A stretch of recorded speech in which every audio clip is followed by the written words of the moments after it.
Hello,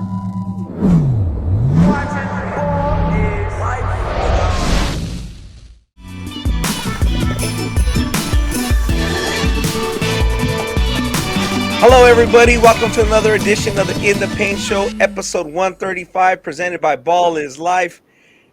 Ronnie Flores here with my co-host, Umana. On a Monday, we're getting right at it. Hopefully, everybody had a great 4th of July weekend. Ani, did you were able to relax after, a long week of NBA Players Association camp, which is what we're going to focus on right now in this episode? Were you able to kind of recoup and get your battery back going?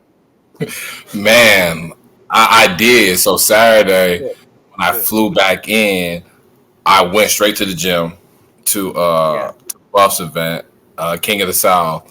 So about 8 p.m. I fell asleep, and then I woke up at 9 a.m. the next day on Sunday. So I got me about 13 hours of sleep. So now I'm recouped a lot more than I was Saturday. Saturday I was like, oh yeah, I'm good. I go to the gym. 8 p.m. hit, knocked out.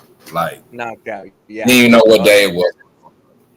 That's the beauty of youth. You can get it in, have a long camp and still do your work and go out a little bit, enjoy yourself, and then still come back and do another one. I'm running out of time, man. Yeah, I can't do that too much anymore. You got it in your couple days. Yeah. Oh yeah. And an NBA Players Camp Association camp is a grind, and we're going to talk about that, and that's a great evaluation for high-end elite prospects. We're going to jump into that a little later on this podcast, talk about the players, the grassroots in this grassroots ecosystem that we cover, which is kind of our bread and butter. But we wanted to start off talking about just highline, Ani, we had our draft show. It seems like a long time ago now. The NBA draft was June 23rd. What did you just take from the draft and the show, and then what did you just take from the draft? Well, the show, I loved it. It was, when we had to go through our comms and just all the interviews and just the draft, just work, prior to the actual draft and saying how all the picks came through. But I thought the draft, you look at it from, even from the number one pick, it was a shock, with Paolo being the number one pick when everybody expected to be Jabari. Right. And then just seeing how some of these guys were just making real upside picks, like, Peyton Watson being a first round draft pick. You just saw more guys taking risk. Like in the first round, even in the second round, you can do that.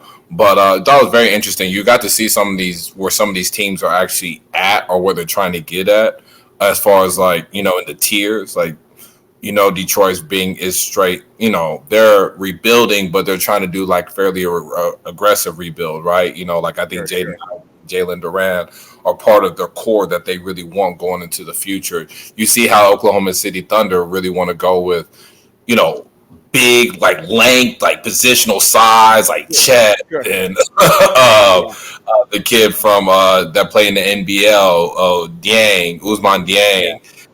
Jalen Williams, both Jalen Williams, right?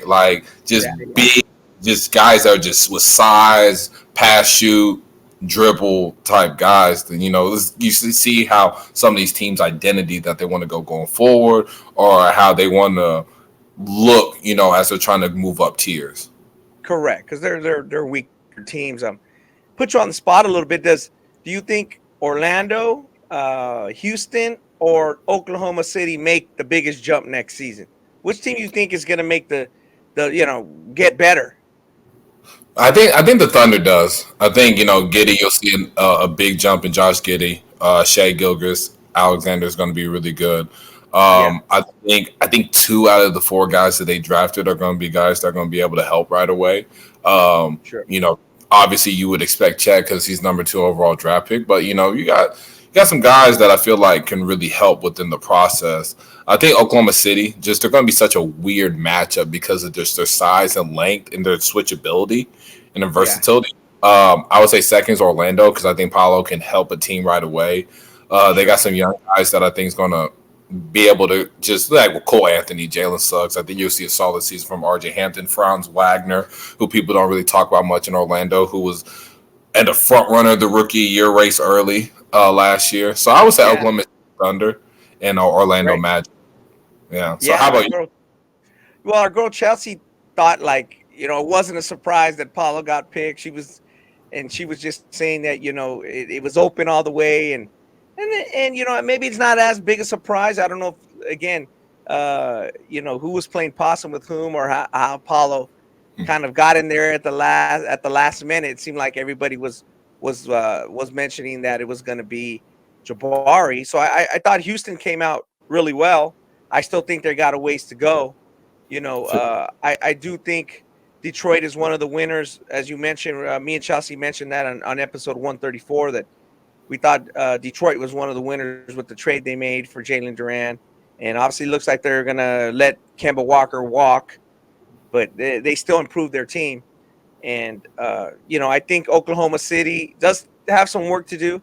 We'll see if Chet, handles the rigors of the league right away, or is it going to take him a little, a few weeks, a month even, kind of like Kevin Garnett. When Kevin Garnett came in as the skinny, talented guy, he's like, he didn't, it took him like 20 games to start getting it together. So, we'll see. I think they'll all slightly improve. I do think Orlando got the guy that's going to help from day one the most, like you mentioned, right. Paulo.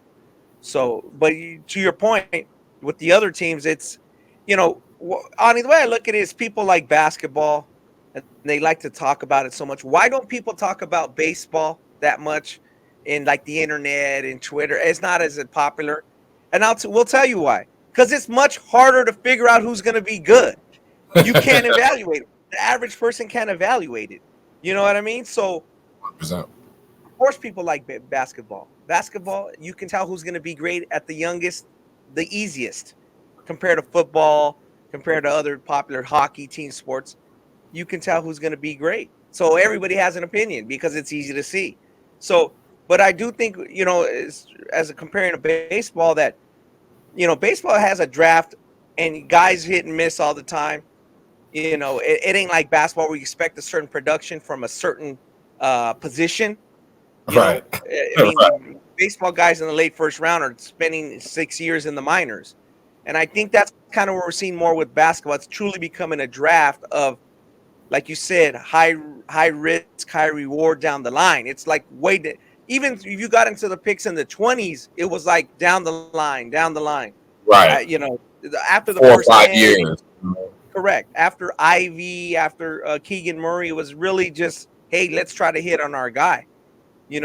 Again, those top 3 guys we've talked about over and over, they're probably going to be productive NBA players. I think we all agree with that.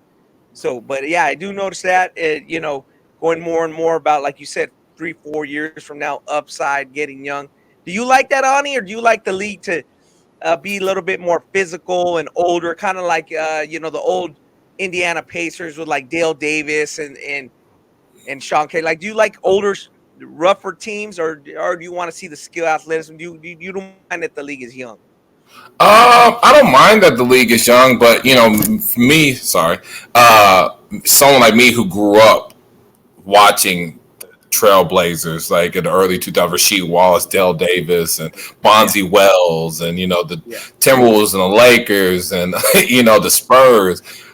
Obviously, I have an admiration for the older, more physical, tough games. Like, when these playoff games, like, I love the playoffs just because, like, the guys, like, defense intensity and the physicality and everything, that's, is at a high level. Even high school games where, like, NBA Top 100 camp, guys' 3-point shooting percentage weren't very good, obviously extending out to the pro 3. Yeah. But, like, the game had to be more inside. And so you see guys hitting each other, like guys that you saw more like flair and finesse. You've seen them actually have to bang and hit, which I actually really enjoyed. As a fan, I love watching the skill and feel and all that. As a scout evaluator, like I like the physical brand. Like I like the older physical, hit you, see where you at mentally, like, test the mental of that person. That's what I really like to see. And I think that's like a true test when we talk about greatest, like who's the best, like when you do rankings of all times or this, that, and the third, or even like I think really testing someone's mental and seeing how they respond is one of those. So yeah, like it's like I know I didn't really answer. I probably lean towards more just a physical older brand than this younger straight outfield. straight young guys running up and down the court dunking, and I totally get what you're saying, and I agree with you. I like to see men play basketball. If I want to see young men play basketball, I like to watch college and other levels of basketball, or G League or Right. college or overseas pros. So I'm with you. When I want to see the best players, I want to see 30-year-old guys, 28, 26, Right. 29, 31.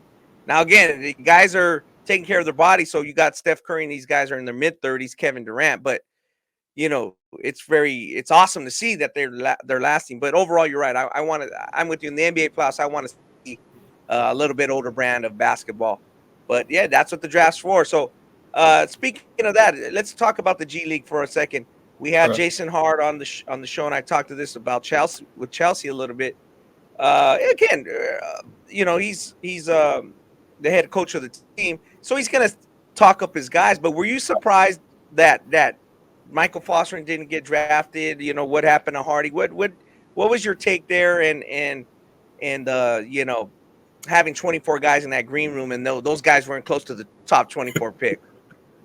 Remember we were talking about it in the group text with me, you and Chelsea. We were like, yo, they invite all these people, but you got some second round guys that are in that green room.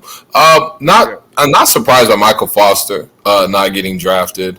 If he did, I felt like maybe it would be 50, I guess there's 58 picks, like the 55th through the 58th pick or something like that. Maybe like a waiver type situation. Not saying he's not talented. I just think there's some stuff he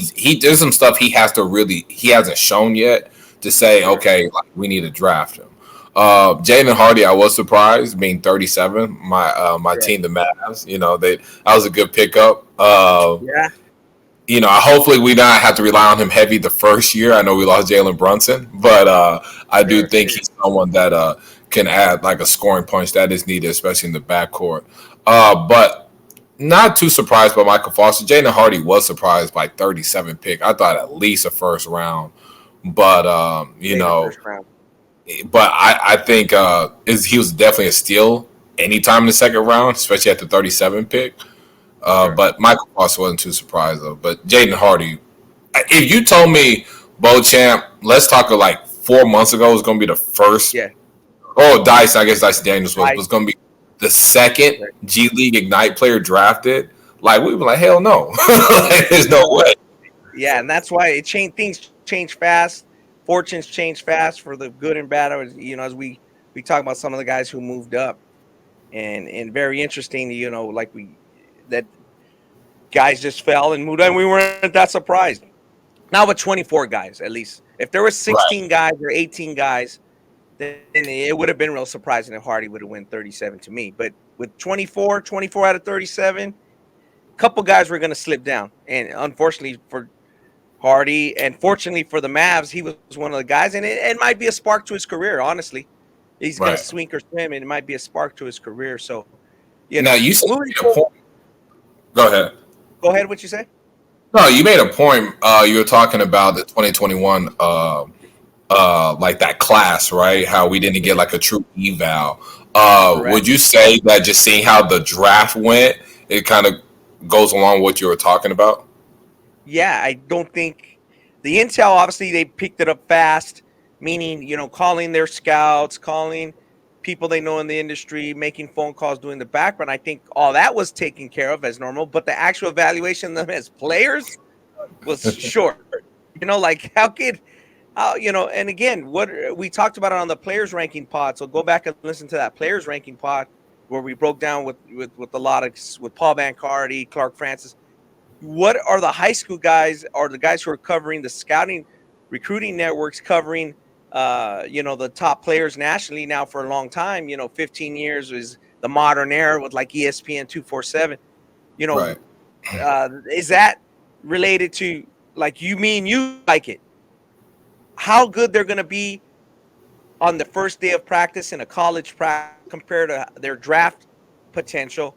And I lean toward how they're going to be as college players. I know for you, the draft it more leans like toward how they're going to be as pros, especially in the top 10. You're like, hey, this is kind of how they're going to be in pros. So for Jaden Hardy to be 2, 3, or 4 in that class and then be drafted 37, like, oh boy, like, was that the evaluations just being off, like you said, or are they valuing different things, you know, or is just going up against pros every night that much more difficult? And you better be ready if you're going to choose the G League. So which one do you think that is, Ani? Do you think it's just different evaluation metrics, or hey, you better be ready if you're going to choose the G League route? Yeah, I think you got to be ready if you're going to choose the G League route. That's what kind of boils down to.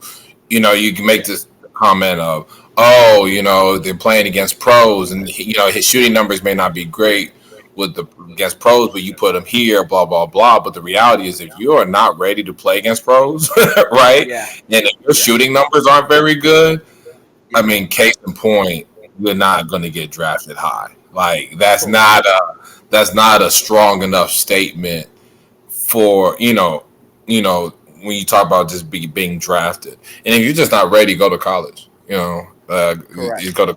And I think this draft, even though the G League did have 3 guys drafted, which is good. It just I think the Jaden Hardy situation kind of showed like, okay, if he went to USC or and any school in the Pac-12, like he'd been turning it out. But that's why I think just the evaluation piece of what they saw at that level, that's the reason he fell. Sure. So that's you got to be ready. You got to be, and that's another thing. You got to have honest evaluation. We've said it before. Get some evaluation from somebody who's not going to be hurt if you don't make it, and somebody who's not going to benefit if you do. I always emphasize that. Get a little more evaluation, honest evaluation, especially if you're a top 5, 10 player. Everybody's kissing your ass. So you got to find somebody that's not. You know what I mean? You got to find somebody that's not. That's one thing. And then the second thing is, obviously fit. Sometimes you're in a great college situation or not. And then, you keep evaluating, keep getting after it. Keep learning more and more about a player. Like you said, I don't think people knew this 221 class, and it wasn't a strong class to begin with, as we've said many times. Right. And then the evaluation resume or the evaluation info they had was small.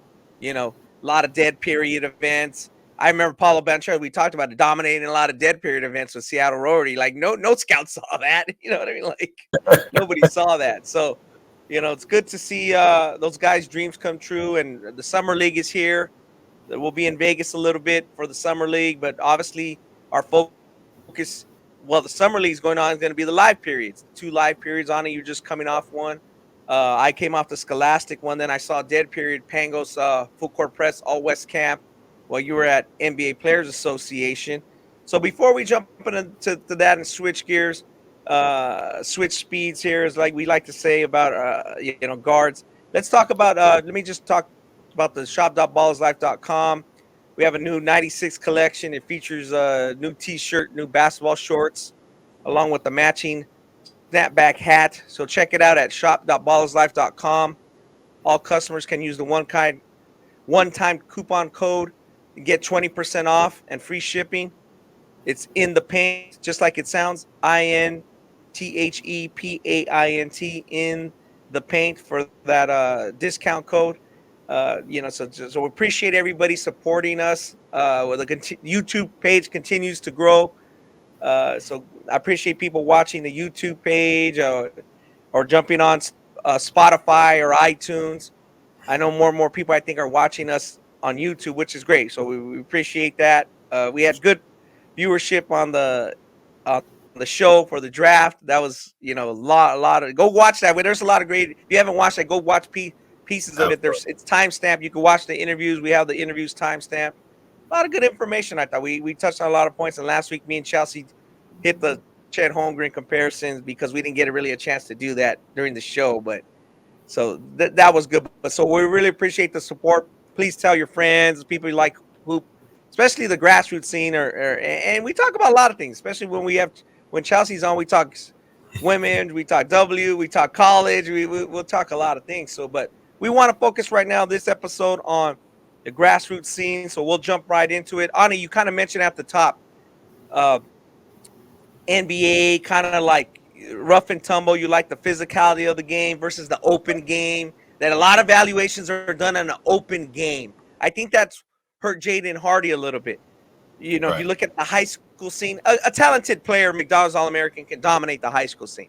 And when you have a grassroots team that's built around you, a lot of that is open, meaning a lot of transition, and he excels in there. It's the half court game, like I said, like an old school scout told me, the half court game separates the men from the boys, and it seems like it compared to Pangos, which we both went to a couple weeks ago, and NBA. That's the big difference is the length of the camp and a little bit more physical in nature for NBA Players Association. So let's talk about that and what are the 2 or 3 main themes you took from the camp, and then we'll talk about the top players.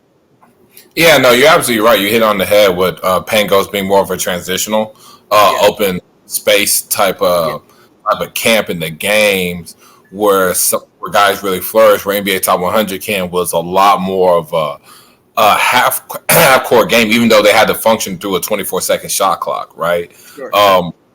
I think the biggest thing again is shooting from the high school 3 to the NBA 3. Like in NBPA camp, you got to see guys that you would say could really shoot it, but really aren't the level of shooters we thought. Obviously, they're not even going to shoot in the NBA 3 at the college level, right? Correct, but there's still some ways. There's ways to go with their shooting, right? Like guys that normally wouldn't take threes or go into the paint, were going into the paint more. They had to play through physical. They had to adjust their game within the 24-second shot clock and just the extended 3-point line. And another thing is just it's such an underrated. I wouldn't say underrated for me it's big, but people don't talk about it like how guys function when there's 10 seconds or less in the shot clock and having to create. That's a huge aspect of the game. I agree with you. You know, and you got to see guys.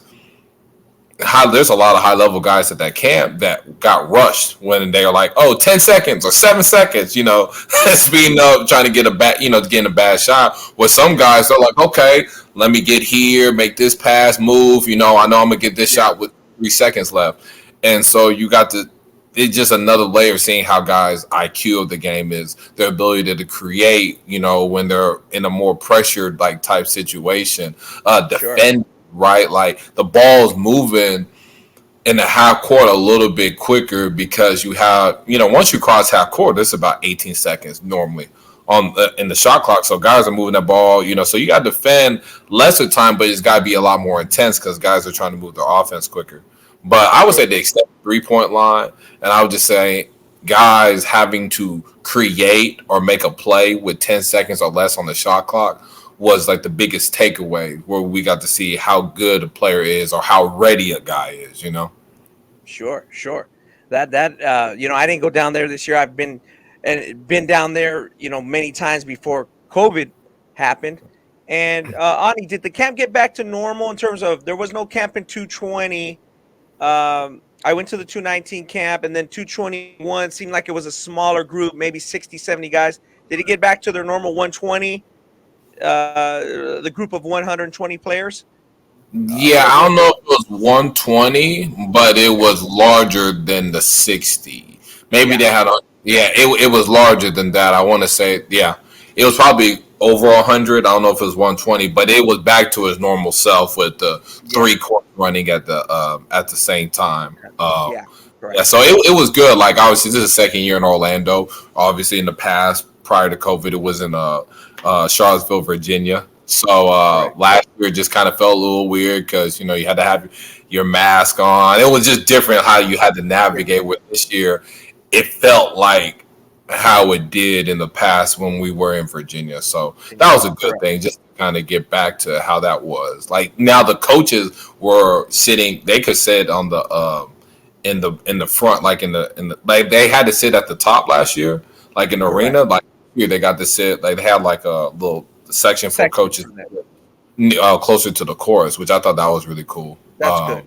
Yeah. Yeah. That's a good experience. So these are high level players, similar to Pangos Camp in the top, things like USA basketball. It's elite players. So were there any college coaches looking for a nugget, looking to get in with the guy, or was it more babysitting high level schools and not a lot of new traction on that end? Maybe amongst their favorites, maybe all elite guys have a top 2 or 3, but was there any guys looking to make a move like, hey, the lower level schools, or was it all elite?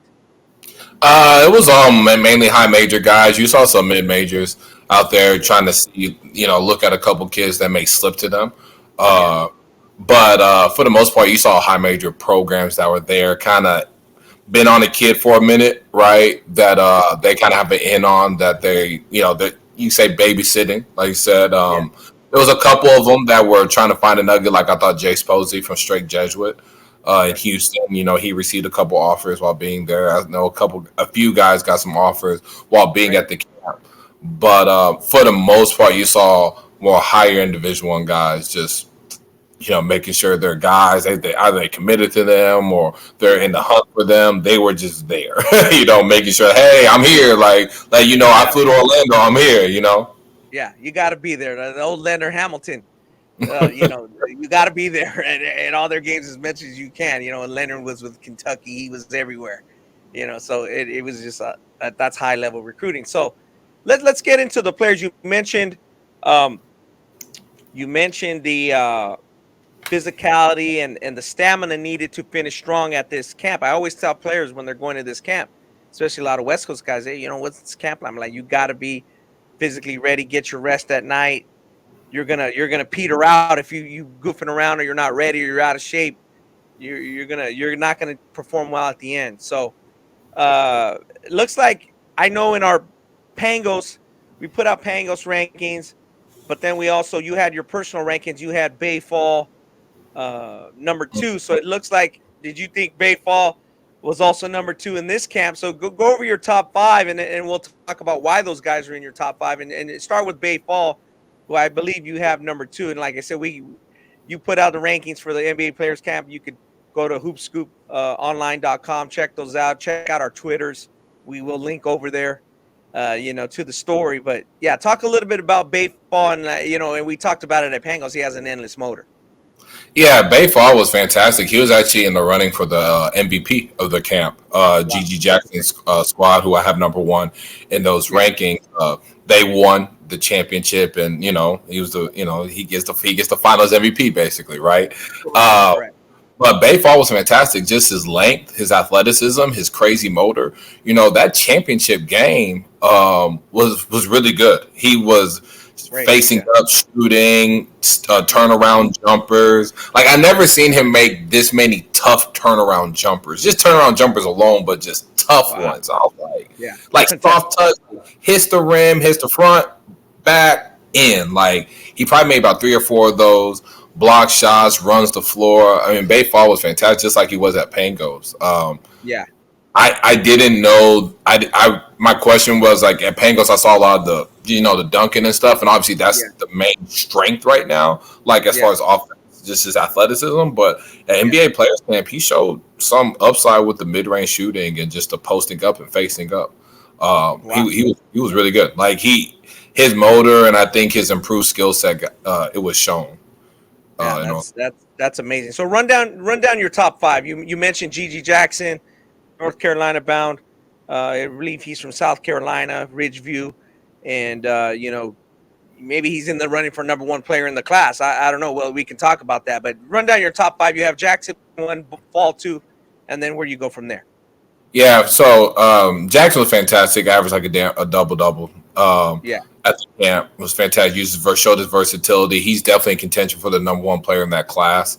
I think he has more perimeter game than people kind of give him credit. He got to show it there. At number 3, I had Bryson Warren. He was fantastic all week. Plays at OT, overtime elite. Like a smooth, skilled guard. His shooting has really improved. He was making tough threes, like step back threes, coming off ball screens, launching it. Good feel as a passer. Was doing a hell of a job just running the team. And he was big and sealing off that in that championship game. I think he made like 3 threes in a row.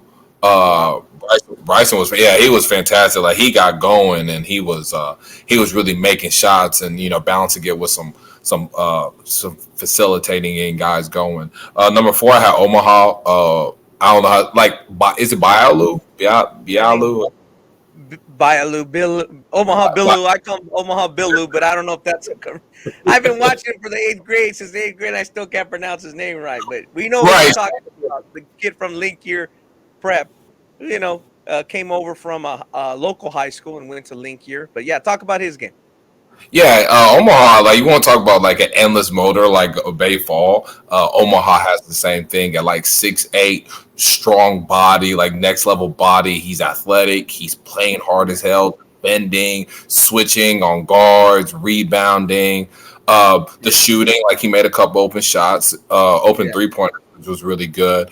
But just his like just ability just to get to the basket and finish and play above the rim and just. He's just everywhere, like, he's diving on the floor, like all of that, how. So when they're talking to the kids prior to the camp, that's something that they emphasize, right? Like diving on the loose ball, like rebounding out of the air and all that. Omaha does that, right? So that's nothing there's nothing new to him, and he showed that there, and it wasn't anything uncomfortable. Omaha was just he had a good month of May.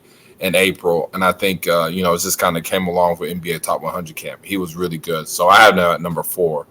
At 5, I had Jared McCain, Duke commit, go to Corona Centennial, correct?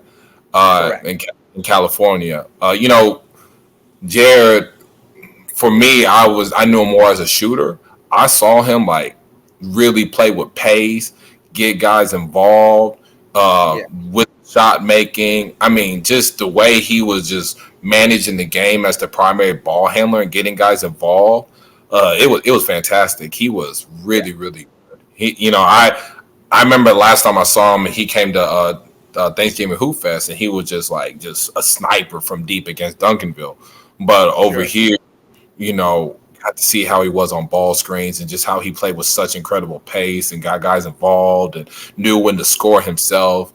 He's a winner. He's a winner. He gets it. Yeah, and he showed that at the camp. Yeah, I could see that. He's I think he's one of those guys who can play in the half court. He's been in a lot of pressure situations. Right. Obviously, he's played with USA basketball on that 18 and under team that I saw in Mexico, which I thought Cam Whitmore kind of showed. He's going to be a really good player at Villanova, and Jared did some good things too in the game I saw against Mexico, but. Mark Armstrong kind of came on strong in that game. So it's good to see Jared, do well. He's obviously a player I followed for a long time. He went to the Ballislife Junior All-American Camp when he was in 7th and 8th grade. His brother played, and his brother does play, so Jace McCain. So he obviously has a big name. People talk about him. People know him on social media. I don't have a TikTok, but I know my guy Jared is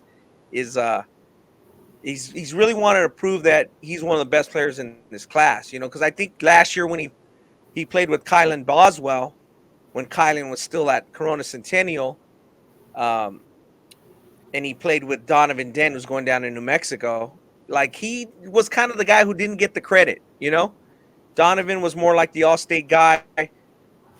This year he was a state player of the year. Jared was the Gatorade player of the year, but the year before when he was a sophomore, it was like Kylan got a lot of the accolades, and I know Kylan and Dent were on our Cal High Sports All-State team, and I'll tell you, to be honest with you, Jared wasn't happy with that. I'll just be honest, like he was not happy with our selection and me in general, and it's like, hey, there's 3 of you guys, that's the way it goes, So I think when Boswell left, it kind of gave him a lot of motivation. Hey, I got to still prove that Centennial is one of the best teams in the country and that I'm one of the best players. So I think this past season showed that, and then at this camp is further proof. You know, if you have them 5 in that camp and looking at the talent level at that camp, that's pretty good. You know what I mean? Like for a guy who's a top 20 guy, and overall, and that's great. That's why we like to do the event rankings, because again, event rankings are not player rankings. It just shows them how good they were at that event. But if you start looking back at it, you say, oh yeah, I remember how good that guy was.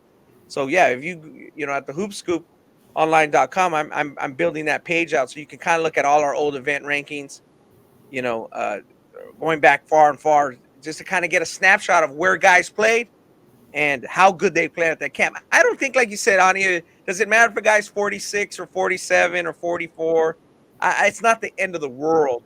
It just gives an idea of who played well, you know, like, and especially as the years go by, or as the year go by, you're making an All-American team, or you're doing your final rankings. You say, oh yeah, that guy did play good at USA, or that guy did play good at Pangos, or he did play good at so-and-so event. So that's kind of what it's used for. Because people are going to go, why do you guys do, you know, event rankings or player rankings from event? I'm like, because a guy who's top, maybe not even in the top 50, might be number 1. He might just ball his ass off, and you got to give him credit. You got to give him some credit. So that's kind of why we do it and build toward the player rankings, you know. And as we said, these player rankings, I mean, Ani, me and you kind of collab a little bit on one, you know, the one we're doing for the Hoop Scoop, and obviously we have the database on ballslife.com to go look at old player rankings, players. We kind of all work together. It all works together. But like, also we do it because some of these rankings we see out there are bad. Let's just be bad. You know, so like, we want to ain't lying. Yeah, they're just not. I mean, look at the draft compared to the rankings and some of the things like that. Like, it's just not good. You know, and I mentioned, I think with Chelsea, or you guys on the show, or in an old show, I'm kind of kicking myself for where I had Jabari Smith in last year's 221 rankings.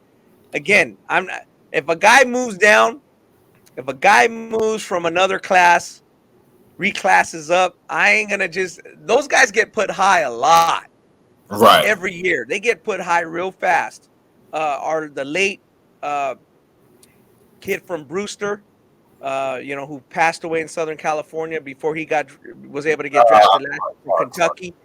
Yeah. Terrence Clark, Jalen Duran. We talked about Imani Bates a lot. Going back to Derek Thornton. There's other guys who were classed up toward late in the ball game. Nerlens Noel, you go back even further, they classed up. Those guys all were really high in that class that they went to. You know what I mean?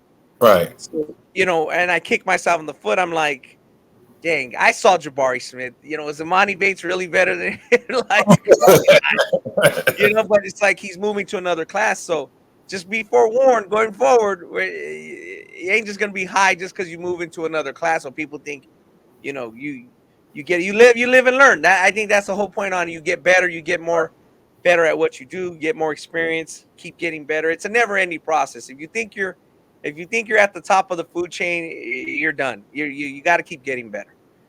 Right.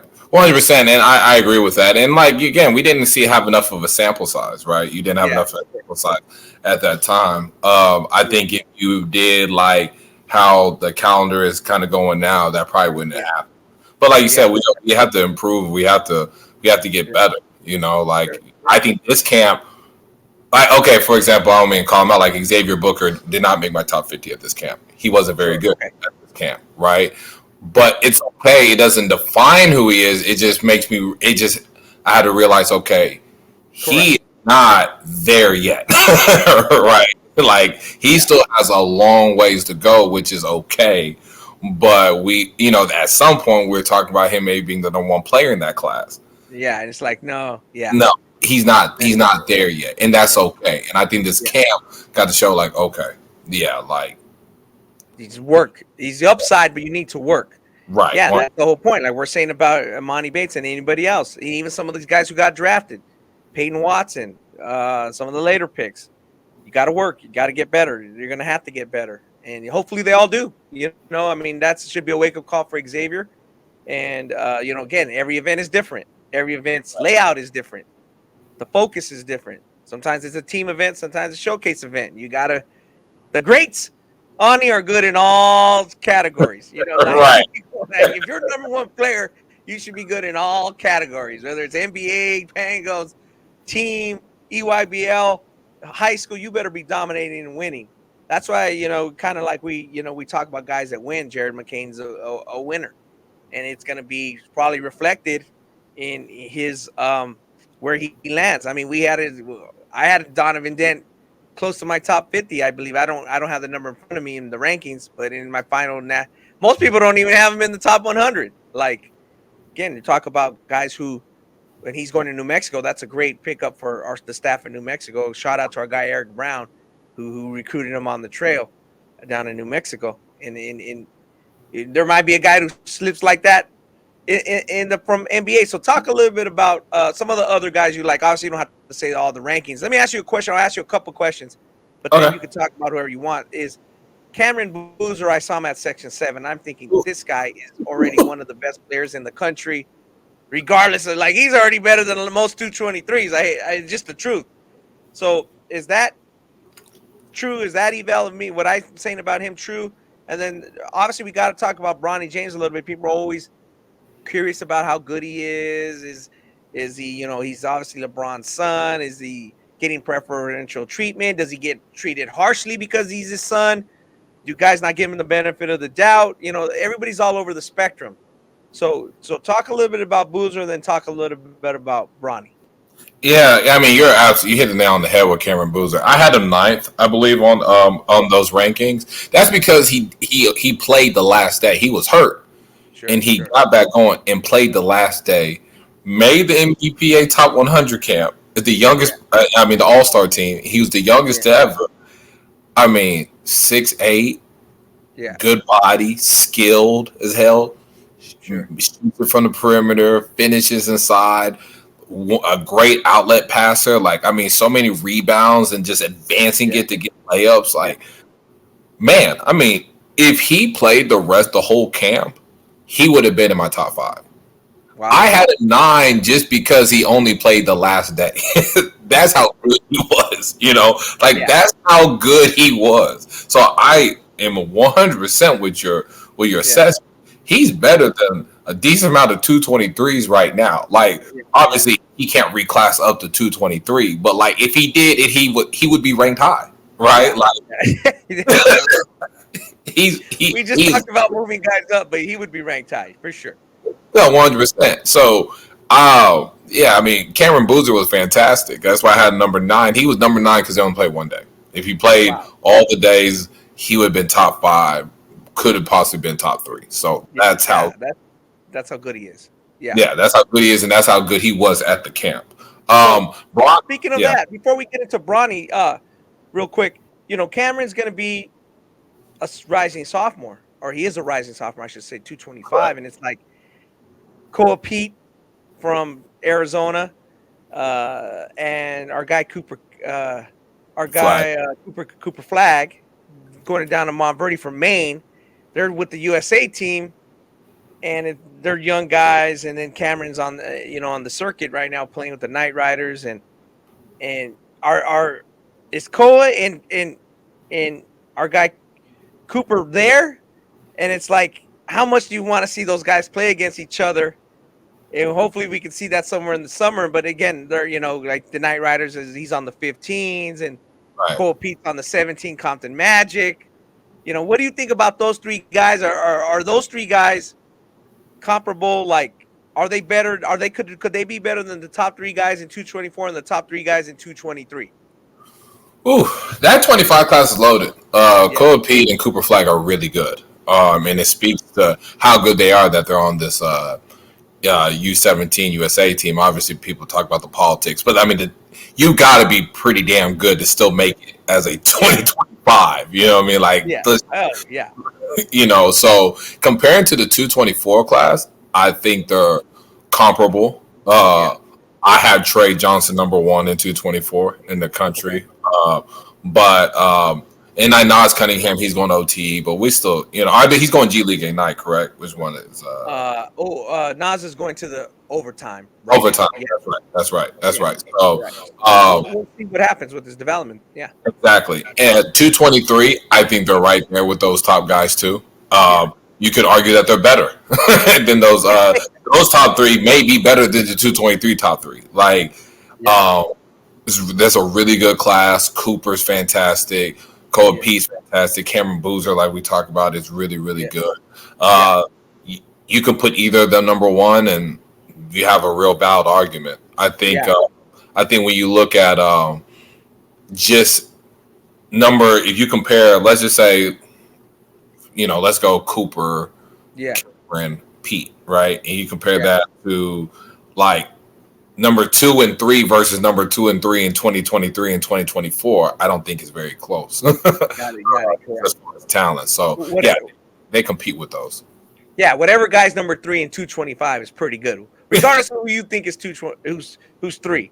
You know what I mean?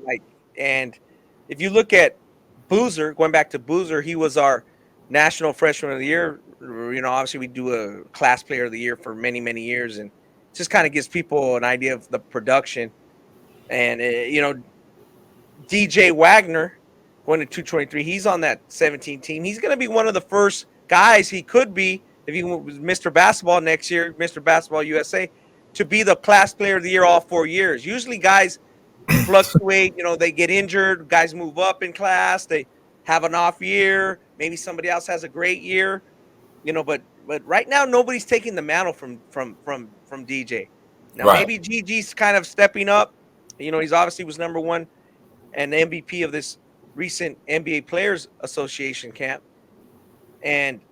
But right now, Wagner was the freshman of the year. He was and that was a year that the season was cut short, 220. Then in 221, the season was really cut short, and he was the player of the year. They were only like 13-0, Camden. And then this past year, Ron Holland and him are right there. You could have gave it to Ron Holland with what Duncanville did, but I mean, I don't think DJ was a solid choice. And then, Ron Holland's on that USA team. Then you go into this year, he could be the player of the year all 4 years. So by saying that, I'm saying Cameron, the Boozer, could be a 3-time All-American. Like, there's not really a lot of 3 times All-Americans. And so could Cole Pete. He might be a high school All-American this year. Cooper flags in a different boat because Montverde's loaded. Maybe he's going to have one game where Kwame Evans dominates, another guy dominates. A little different situation for him, especially coming from Maine. Maybe he'll step up and be, but one thing I see is that he could be you have a couple guys that could be 3-time All-Americans, which doesn't happen very often.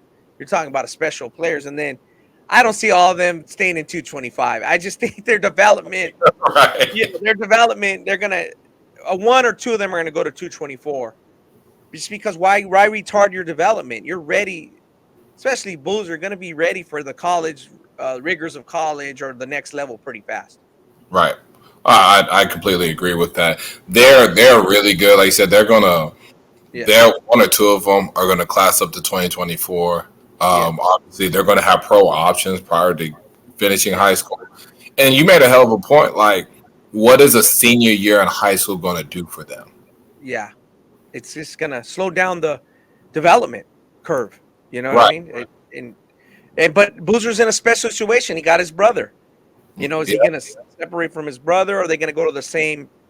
You would assume they're going to the same college, but are they going to go to the same route? Like, can one go to college and one go to G League? Can one go to that? That'd be very interesting. That's just going to be interesting in itself to follow. Again, I don't know the dynamics of it. I'm just making it up, but it'd be very interesting to see that dynamic. Only because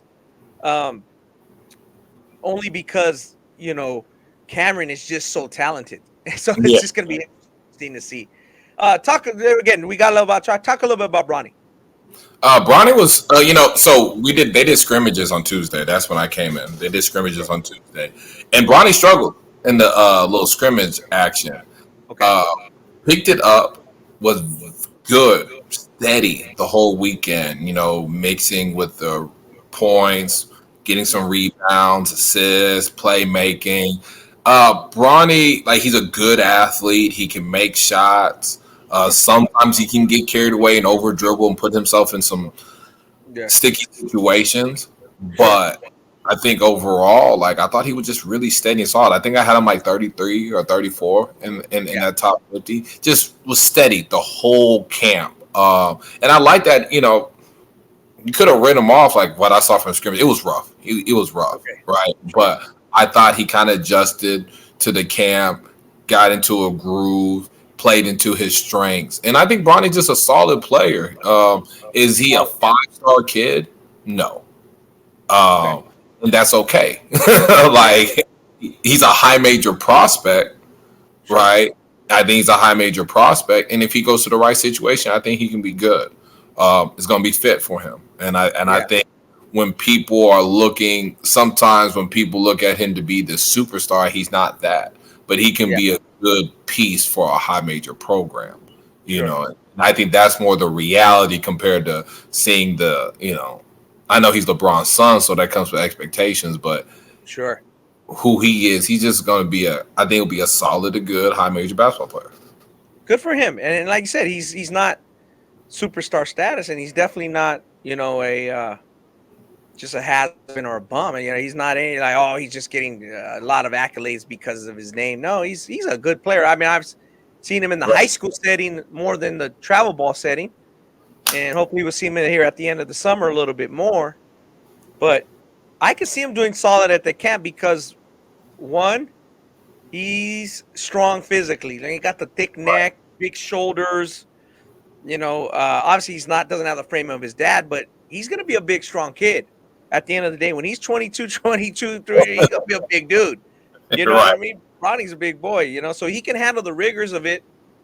He's solid, and he can play a little physical brand of ball. He can play good defense. He can stay in front of guys. He can fight off screens. He can go over the top of screens. He can recover, go underneath. So there's a lot to like in terms of, and he's a good pass first type. I like people to play. I like playing with players kind of guy. People like playing with him because of just his nature of his game. And he's not a shot hunter per se. And like you said, once in a while he'll do something goofy, but it's like so does every other 16 and 17-year-old. So exactly, it's good to see him play pretty good. Obviously he's heading into senior at Sierra Canyon. He's one of the most talked about players, high school players. Everybody follows his every move, but it's good to see him finish strong. And we'll hopefully see strive for greatness before the summer closes out. Did you want to talk about any other top guys? Any other guys you thought stood out or did better than you thought would or anybody else that caught your eye? Yeah, like there's a kid, Flores Badunga from Coloma, Indiana. First time seeing him. About 6'9", athletic, long arms, was very active. I ranked him 7th in that in the camp rankings. He was very good. He 224 kid. I like him a lot. Taylor Bowen, he came off a really good Pangos camp. Another kid that good Pangos, really good NBA Top 100 camp. He didn't make the All-Star team in NBA Top 100 camp. I still have number 6. I thought just how he is in transition. You see some of the scoring, especially like getting into his spots in the mid-range and, just using his lane, blocking shots. He plays really, really hard. He was fantastic. Kind of going down, JP Estrella, who I had at number 25. He was good, about 6'10", 6'11", stretch guy that can shoot it, has high feel, rebounded fairly well out of his area, just a skilled guy. That I really like, a 223 kid. Zayden High, who I have him 38. He did struggle in Pangos, I thought he had one game he was pretty good, but I thought in Top 100 camp he actually put some consistent games together. I could have put him higher on that list. Another kid, 6'8", 6'9", can shoot, high feel, was playing harder than I've seen him play consistently. He's one of those guys, he played 10 games, he'll bring it 6 out of 10. That's kind of the just the perception of him right now. But I thought played 5-6 games, played hard those 5-6 games. TJ Ford Jr., Goes to TJ, son of TJ Ford. He's a legend in Texas. From Ridge Point 223. He was good. Obviously, he got in through the legacy, but was one of the better legacy type players that I've seen in recent years, just with the performance wise. Gets downhill, was finishing, getting guys involved, defending 94 feet.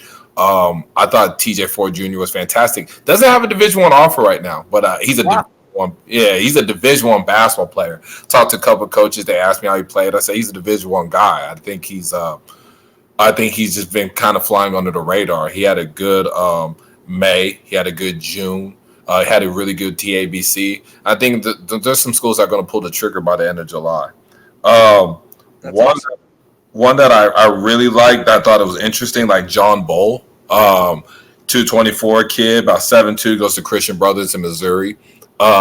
Athletic, blocks a bunch of shots, runs the floor raw as hell right now offensively. Like, you just straight lob threat and finish on the dunker spot, right? Yeah. But anything outside that gets goofy. But I just loved how he was just his rim protecting, his length, his size. I thought he got a lot done. I thought he played with the fearlessness. Like, I don't know how many like high level camps he's gone to, but like a kid like him, I was kind of shocked that he just came in and was just like, hey, I'm gonna play hard, I'm gonna block shots, I'm gonna be really, really active. And then I say the last one for me, well, there's two more. Rob Dillingham only came for like a day and a half. Okay. Again, I have him ranked 13th. If he played all the throughout, was another top 3, top 5 guy. He was different from the other guards, right? His gear is at another level. So he was really good. Jalen Curry, I like from Chambers High School in North Carolina, 223. It was very productive. At the camp, I had him ranked number 18th, and then Jace Posey, who I think kind of really he's not flying the radar. I mean, he's getting high major offers, but he's moving up fast. Fast, and he's another kid, should be in the top 100 of national rankings, potentially a top 75 guy. Really athletic. I think he broke the 6A public school record in high jump this past season. Like freak athlete. He was like 7'2", 7'4" now. Like something like that. Like just crazy. But becoming a better basketball player. He's shooting better. His handle's getting stronger. Obviously, you don't want him handling ball for a long time, but just a really like a freak athletic guard. Like we seen Zaire Smith in Texas kind of blow up. I think he's a little bit more polished of a basketball player than Zaire Smith. Now I'm not calling him a pro, but at the same time was more polished, but kind of in the similar mold. Just a 6'4", really athletic, plays hard as hell, and has a growing offensive game.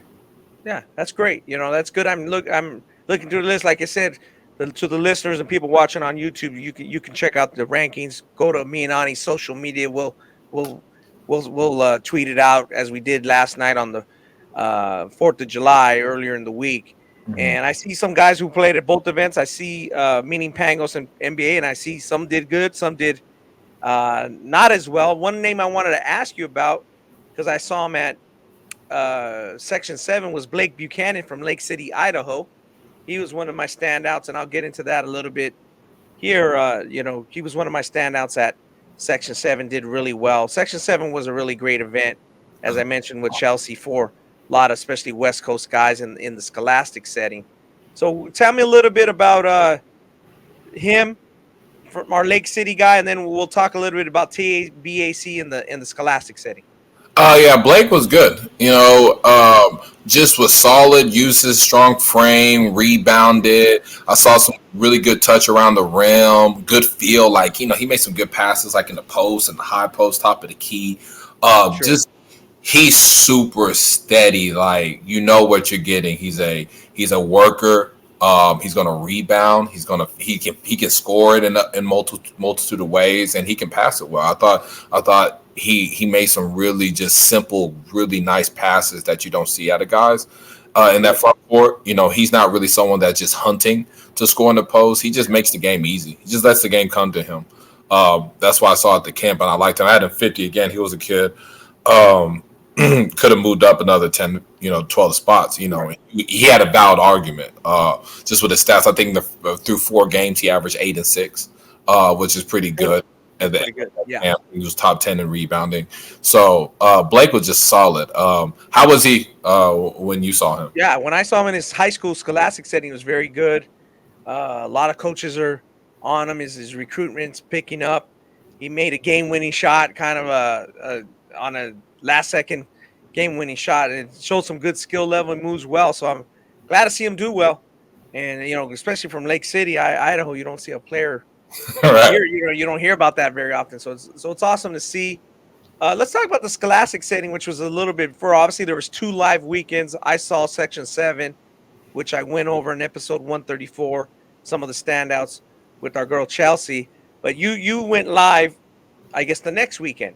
TABC, Texas Association of Basketball Coaches. Right. Obviously, Texas is big. TABC is big. How's that run? And was there only one event, or is there more than one sanctioned event? And I know it got to be huge if it's only one event in Texas. So I mean, you can't see every team, just like I can't see every 250 teams at Section 7 or 225. How many teams? And then do you focus on one division, or is there cross division games, or is it like a bracket of 16 or 32 that are the best teams? No. So there was about 300, probably 350 teams. I don't know. It was just a huge amount. Yeah, just huge.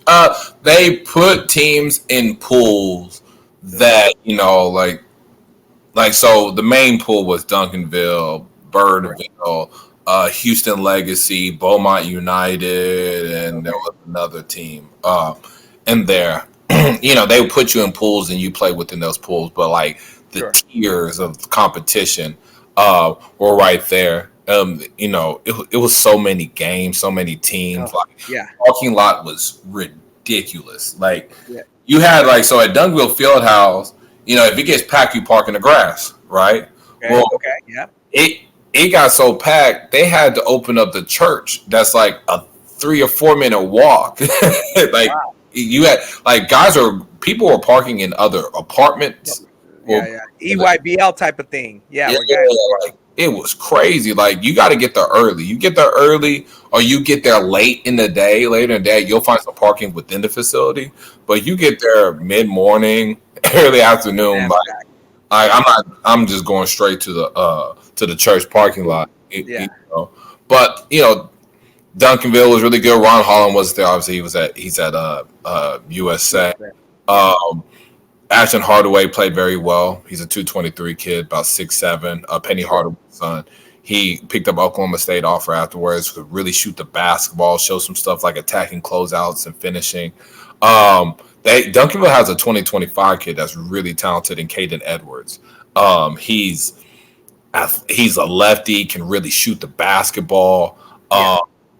Score it. Like he was really good. I mean, I think he's a high major guard. He was one of the best 225s, really one of the best guard prospects we saw at the camp. I mean, at the event. I gotta get out of camp mode. But the best player was Trey Johnson, 224. Like I said earlier, he's the number 1 player in the country for me. They played Duncanville. Richardson Lake Highlands won. Obviously, no Ron Holland.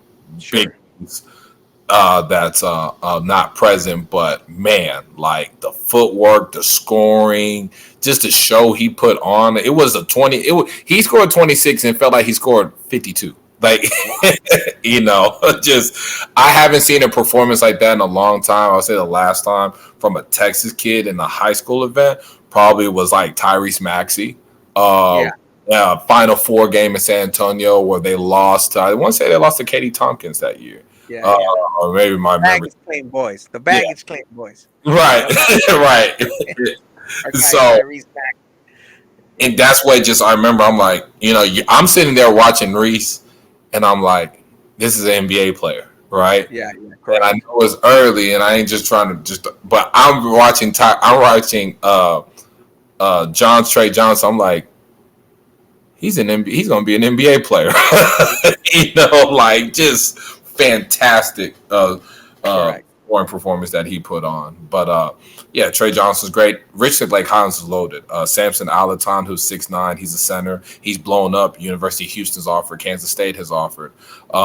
He picked up like 10 offers after this weekend. Just a traditional type center that blocks shots, rebounds, has really has a great work ethic, has gotten better every year significantly. But they also have a 2025 kid in BJ Davis, who's 6'6". He's a wing, very talented, can score it in all three levels.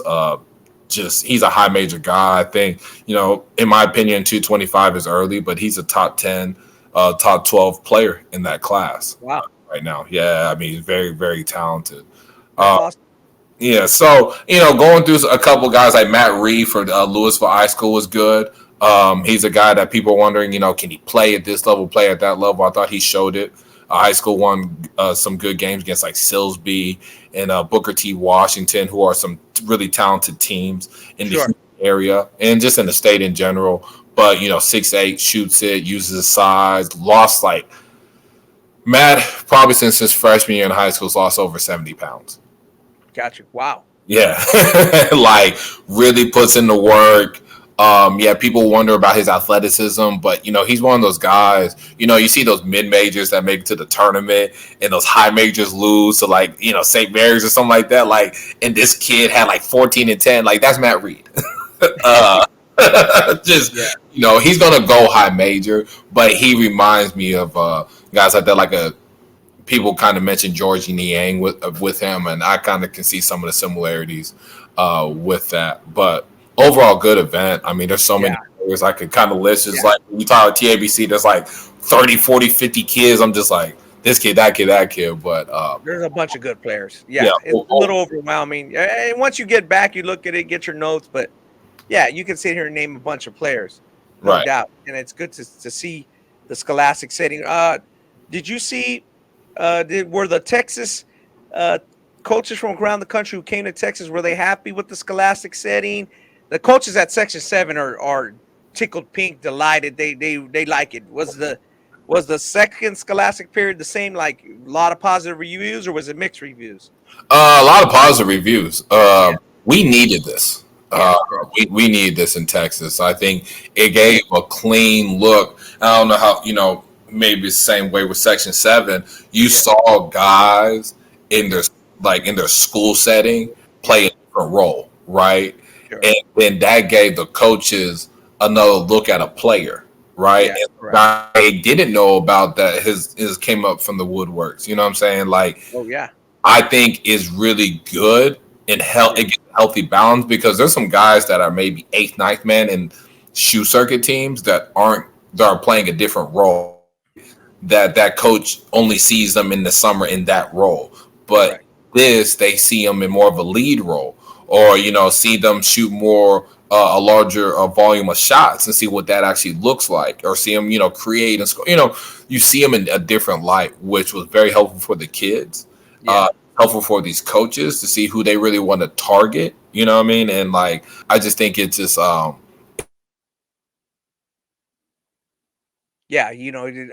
we got a little technical difficulties, but, it's great to see guys in the... scholastic setting, and that is always awesome to see. And it's a great for the coaches. It's a good different look, and the coaches get a lot out of it. And I think they're kind of leaning toward, do you think, Ani, that coaches are even leaning toward we're going to spend less time just going to random grassroots events, we want to see the high school event? And do you feel like, we talked about it in the spring, that coaches were like, we're going to keep 2 guys back for our portal visits. What do you get going into, as we go into this July live periods? Are the coaches getting back to hey, we're going to hit it hard in July? Or is it still hey, we're looking at the portal, we'll go to this event, we'll go to that event? But, what do you see of the feel for that? Are they gearing up for these last 2 periods with the travel? With the travel period and with the EYBL and Adidas and Under Armour? I think they're more focused on these high school kids. They're kind of narrowing down their targets, right? Who they want who they want to get. Obviously, the portal's kind of slowed down. That they have like a scholarship or two available. Some of them they're like, "Hey, Arnie, is there anybody we could probably get in the portal or something like that?" Yeah. But I think there's kind of narrowing down on the guys they want in the high school realm. Sure. And you got some low majors that are just going in, just like, "Hey, I'm looking at this high major kid because he may be in the transfer portal." Like, there's some guys that are there looking at kids and say, "I'm gonna get them when they potentially hit the portal."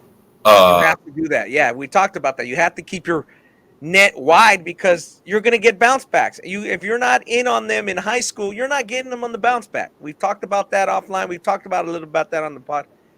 You got to recruit more. Guys are like, "Oh, well, the portal's going to change things. They're not going to hit the high school scene and the grassroots scene is tough." I think it's the opposite. You got to hit him. You got to expand your name base, because if a guy gets better, he's going to portal up to you. Right. And if a guy not developing, he's going to portal down. So there's a bunch of groups portaling up and a bunch of groups portaling down. I've talked about that with some guys. They're like, "Well, my kid has good grades. I don't know. He might have to. He's only a JUCO player, or he's D3, or something of that nature." And I'm like, wait a minute. You don't have to prep them necessarily. Get in that college system, because you can jump in the portal. Getting in the portal is better than just sitting out prepping till you get older. Because if you can portal up, if you go to a low D, if you go to a D2 that's not a great power, but you're awesome, start out having an awesome freshman year, or maybe you're a D2 all conference player. Next thing you put your name in that portal, you're back in the mix like you were that you thought you were in high school. Right. And you're gonna mess with the colleges that were recruiting you a little bit. That's gonna be the first phone call you're gonna get, or the first inquiry your coach is gonna make for you. The guy you're working with, or your parents, or your handler, whoever. Like, so I think the net's got to be bigger, Ani, not smaller. I agree. No, and I'm telling you, the conversations I've had, yeah, it's all about, like, I like that kid. I'm gonna get him.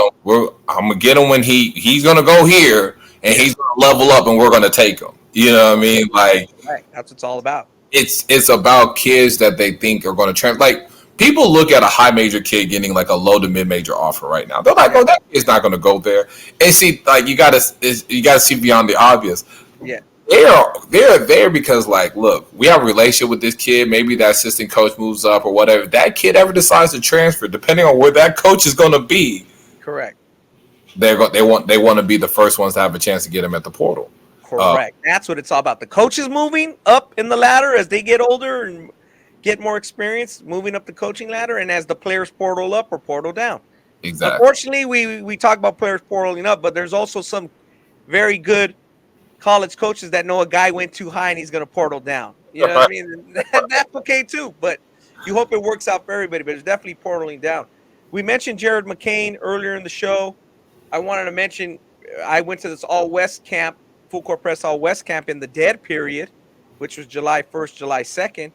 And as Corona Centennial, they have another player who's just playing awesome, and he did good at Section 7. That's Eric Freeney. I thought he was the overall top player at this All-West Camp. It was mostly California players, about 100 players at this camp put on by our guy Dinos and Ato, who is the program director of the Compton Magic. They kind of put it on together. They put it on for a very long time.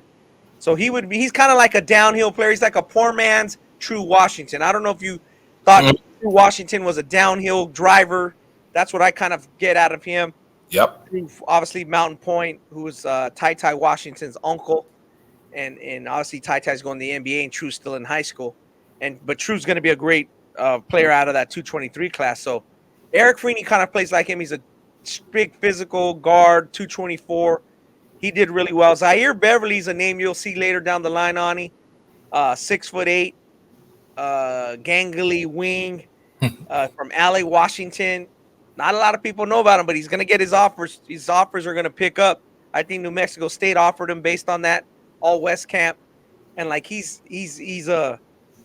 can play in the Big West or the Mountain West. He's that type of guy. He's just coming along slowly. He's only played 2 years of grassroots system ball, and he's at Washington High in LA, and he plays for ICANN All-Stars. Our guy Rock Johnson, just a late bloomer, and he's gonna do well. I thought he was the second best player at that event.